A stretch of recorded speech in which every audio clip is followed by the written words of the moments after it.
बिस्मिल्लाहिर्रहमानिर्रहीम। अस्सलामु अलैकुम वरहमतुल्लाहि वबरकातुहू। दोस्तों, आप कैसे हो? उम्मीद है इंशाअल्लाह अज़ीज़ आप ठीक ठाक होंगे।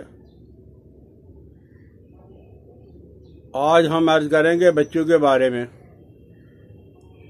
उम्मीद है कि आपके घर में भी आपके बच्चे होंगे। अगर आपकी शादी नहीं हुई तो बच्चे तो नहीं होंगे। अल्लाह करे आपकी शादी भी जल्दी हो जाए और आपको बच्चे भी हो जाए। बड़ा आदमी अगर बीमार होता है तो वो बतला देता है कि मुझे बुखार है, नज़ला है, ज़ुकाम है, खांसी है, पेट दर्द है। लेकिन छोटा बच्चा वो बोल नहीं सकता, वो बतला नहीं सकता। और माशाअल्लाह हम मालिज भी ऐसे हैं कि बच्चों के जिस्म में से खून निकाल कर आधा खून जो वो मच्छर चूस जाते हैं और आधा मालिज टेस्ट कर रहे हैं। इतने बड़े जब वो प्रोग्राम की ज़रूरत कोई नहीं थी। किसी ज़माने में हर माँ अपने बच्चे की सबसे बेहतर और सबसे बड़ी डॉक्टर हुआ करती थी।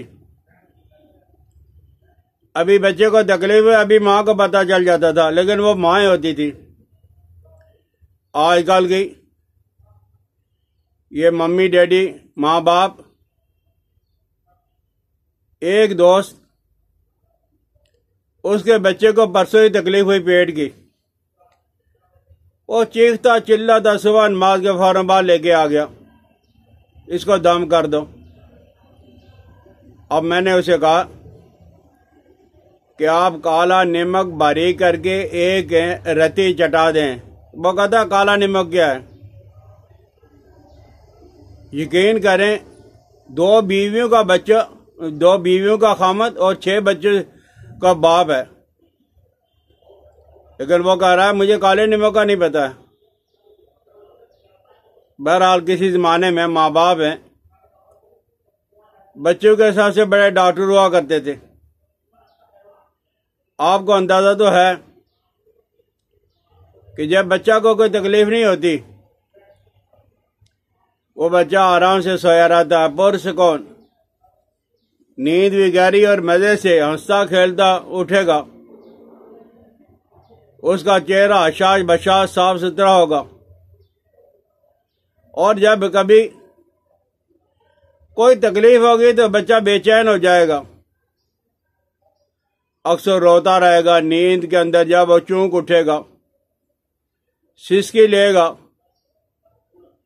और इसी तरह फिर माँ और बाप ये कहते हैं कि बस दम से काम चल जाएगा। ये सोते में जो रोया है ये डर गया है, वो डरा नहीं है, उसको सीने का मसला है। बच्चा अगर सोते सोते जब वो चूक उठे, रोने लगे, सिसकी ले तो समझ लें कि बच्चे को जो है वो सीने की कोई तकलीफ है, सीने की किसी न किसी मर्ज के अंदर वो मुब्तला है। और बच्चा अगर रो रहा है, दुबला पतला हो रहा है, कमज़ोर हो रहा है, और अगर इसकी पेशानी पे बल पड़ जाते हैं, जैसे बच्चा रोता है यहाँ सलवटे बल पड़ जाते हैं, अगर ये बच्चे को बल पड़ जाते हैं, वो सोते सोते चूक उठे रोए और सिसकी ले तो समझ ले कि सीने के किसी बीमारी के अंदर ये मुब्तला है।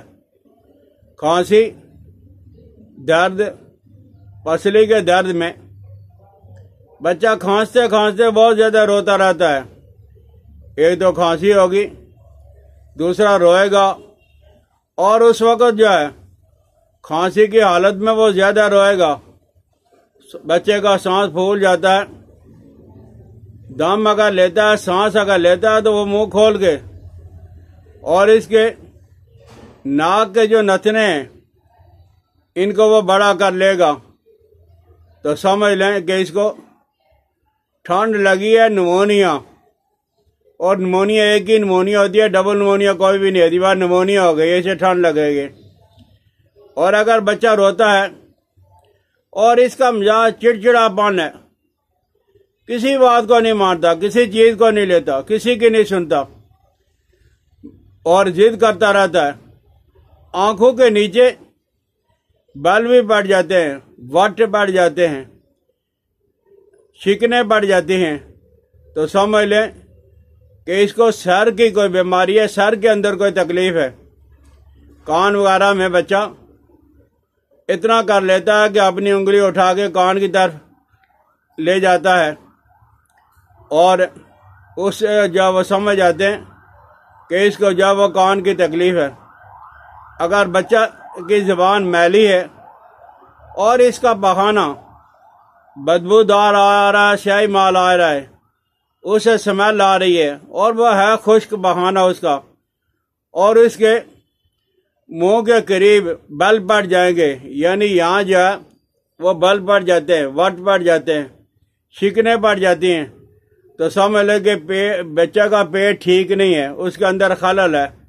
बच्चे का पेट ठीक हो जाएगा, ये सारी जब तकलीफें दूर हो जाएंगी।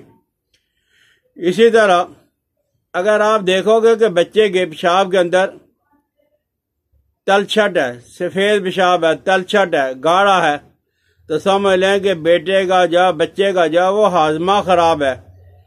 और अगर आप देखोगे कि बच्चा जो है नींद में दांत पीसता रहता है, दांतों से आगे हैं लेकिन वो पीसता रहता है और अपने नाक को खुजाता रहता है, कभी इधर से कभी इधर से, और पेशाब और बहाने की जगह पे बार बार जब वो खुजाता है तो समझ लो कि इस बच्चे के अंदर चिनोने मलाप है और जब वो कीड़े हैं। और अगर ये चीज़ें समझ के माँ बाप इलाज करेंगे तो इंशाअल्लाह लजीज है, बच्चे को फिर ज़्यादा टेस्टों की ज़रूरत नहीं पड़ेगी, इंशाअल्लाह लजीज वो इसी से खुश हो जाएगा। तो इसके लिए घर के अंदर आपने क्या करना है, सिर्फ आप घर के अंदर ये कर लो कि काला नमक ये लेके तवे पे हल्की आग में इसे भूने ताकि ये सुर्खी माइल हो जाए। और दूसरा अजवाइन देसी, खरासानी नहीं लेनी, देसी अजवाइन, नमक को अलग भूनना है, देसी अजवाइन को अलग भूनना है, बारीक करके ग्राइंडर करके रख लें। और छोटा बच्चा अगर है, मासूम बच्चा है, बिल्कुल दूध पीता बच्चा है, तो आप इसको एक रत्ती दोगे। रत्ती क्या है, माचिस की तीली पे रख के चीनी डाल के या कोई शरबत में या वैसे ही बच्चे को चटा दें, नींबू की वजह से वो चाट लेगा। और एक होता है जहर मोरा, ये जहर मोरा की बेशुमार अक़साम में किस्में हैं, लेकिन इसमें जहर मोरा खताई होता है, ये खता से आता है, खताई, जहर मोरा खताई। और नरकचोर, ये दोनों चीज़ें पंसारी से आम मिल जाएंगी, इनकी यही ज़बान है, इसी ज़बान के अंदर जाए आप पूछोगे और वो समझ जाएगा और आपको दे देगा। जहर मोरा खताई और नरकचोर या 5-5 रुपए के लेके इनको बारीक ग्राइंडर कर लो और इसको भून छान के रख लो। तो इसको भी एक रत्ती यानी माचिस की तीली पे जितनी दवाई आएगी नरकचोर की और जहर मोरा खताई की, आप बच्चे को चटा दें, इंशाअल्लाह लजीज है, बच्चे के दस्त आना, कै होनी, बदहज़मी, नज़ला, ज़ुकाम, बुखार और दांत निकालते वक्त जो बच्चों को तकलीफ होती है वो तकलीफ इससे दूर हो जाएगी। और इसमें अगर आप सोडा बाइकारब यानी खाने वाला सोडा भी इनकी मकदार में, मसलन जहर मोरा खताई 5 तोला है और या वो नरकचोर 5 तोला है, और इसी तरह खाने वाला मीठा सोडा आप 5 तोला, आप 1-1 तोला भी कर सकते हो, बराबर सराबर हम वजन, ये तीनों चीज़ें। अगर तीनों नहीं करते 2 कर लो, और अगर 2 भी नहीं कर सकते तो इनमें से एक चीज़ भी इस्तेमाल करवाओगे, इंशाअल्लाह बच्चा दांत निकालते वक्त आपको परेशान नहीं करेगा। बच्चे का पेट का अगर मसला है, बच्चा बतलाएगा तो नहीं, लेकिन आप समझ जाएं कि इसके या सर के अंदर तकलीफ है या पेट के अंदर या सीना के अंदर, तो ये जो काला नमक है और उसके बाद जो दूसरी ये जो दवाइयाँ हैं, इनमें से कोई एक रत्ती चटा दो, इंशाअल्लाह अज़ीज़ बच्चा पुरसकून होकर सो जाएगा। अल्लाह जल्ला जलालो व अमन वालो हमारे बच्चों को सेहत अता फरमाए। हकीम इलियास अब्दाली को इजाज़त दे। अस्सलाम वालेकुम व रहमतुल्लाहि व बरकातुहू।